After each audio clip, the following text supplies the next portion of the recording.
عشرة كان وحن مرة بعض أنو ريفيسيت كسمة نايم دبو إيرينا variable كسدي لو ريكورد جريني إنه أو نكن استعمال الدونا option يصير advanced لا سيدا if conditional كوكرة سأينو illustrate جرينو بل if condition كستا لو استعمال كرو وحندون يعني ريكورد جرينو هكذا فافوريت براوزر كنا وأينو بدلو هكذا إن النت كا إن النت براوزر اللي هو حنويب براوزر يسبي هاي سيدي عادي جاي وحن تجينا transform and now according to same variables وأي وحن رمانو كتل بدلو وحاينو ريكورد جرينو وحوي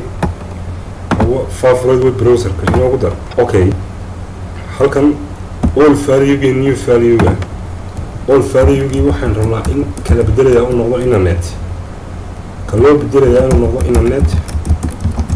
explorer urban line waxaan rabnaa valueska kala oo dhan inuu sidoo loo daayo marka halkan inuu uga sheegaynaa inuu sidoo loo daayo halkan inuu uga sheegaynaa if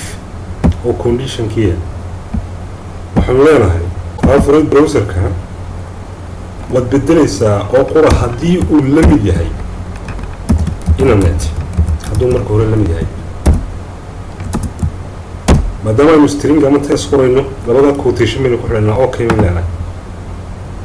marka halkan inoo soo dhigay if favorite browser equal internet waxaad igu bedeshaa internetkii internet explorer igu bedel okay baynu leenahay markaynu okay nidhi waad aragtaa meel kastoo internet ay taalla iminka waxaa inoo yaalla internet explorer ayaa inoo yaalla kuwii kalena sidoodiibuu u daayay at the same time in labada procedure la isla isticmaalaa waxa weeye waa very powerful illustration yaraan ku siiyo again aynu ku noqono average sign hourski oo waxa weeye dadku markay facebooka galaan dadku inta saacadooday ku jiraan halkan visit frequency-ga xukumaya waqti saacadahay ku jireen waa kan laakiin dadka qaar waxay dhahdeen every other day baan galaa maalmaha baan u galaa qaarna waxay dhahdeen daily baynu galaa waxaanu rabnaa labadoodaba inaynu soo saarno inta saacadooday weekii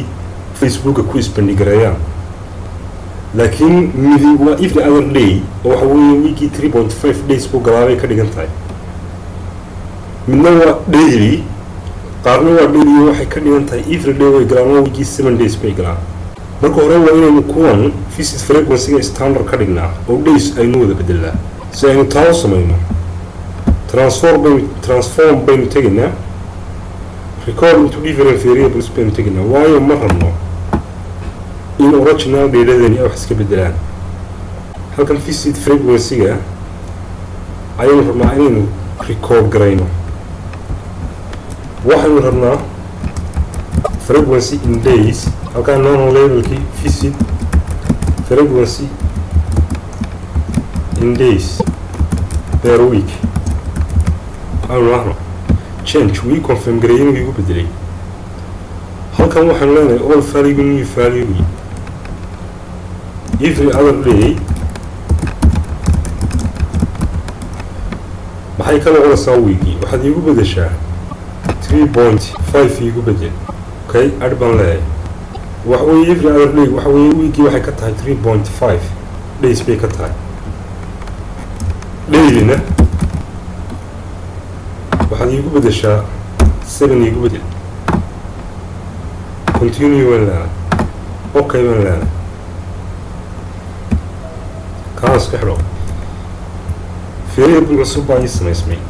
oo frequency visit frequency in days per week number of days each subject visits Facebook during the week kama markaynu soo baxnay iminka waxaynu samayn karnaa inaynu weekii qof kasta inta saacadood ee uu ku isbandhigareeyo aynu la soo baxno si rofo transform baynu tegaynaa compute variable baynu tegaynaa waxaan rabnaa inuu variable cusub inoo sameeyo aynu leenahay total hours per week aynu label samayno total number hours each user spends on Facebook during the week. I'm not okay. Okay, I'm not waxay la mid tahay average number of hours Kenya oo lagu dhuftay visit frequency in days oo mid kasta saacadihiisa baa lagu dhufanayaa number of days ki week access gareynay kuwa daily ah 7 baa waxa u dhacaya saacadaha halka yaala kuwa every other day gana 3.5 days baa u dhacaya saacadaha halka yaala marka maxay u soo boodiyay si automatic inoo meel kala tigin baa waxa inoo soo boodaya aan output-kan saxdo number of hours each subject to Facebook isticmaalo during the week per week qof kasta intaasoo isticmaala oo saacadood Facebook kuwii every other day galiyay kuwii daily galiyay labadaba marka iminka hours-keeni daily aha ayaynu u roganay hours per week inagoo isticmaalayna labadii procedure midna aha compute variable midna aha record variable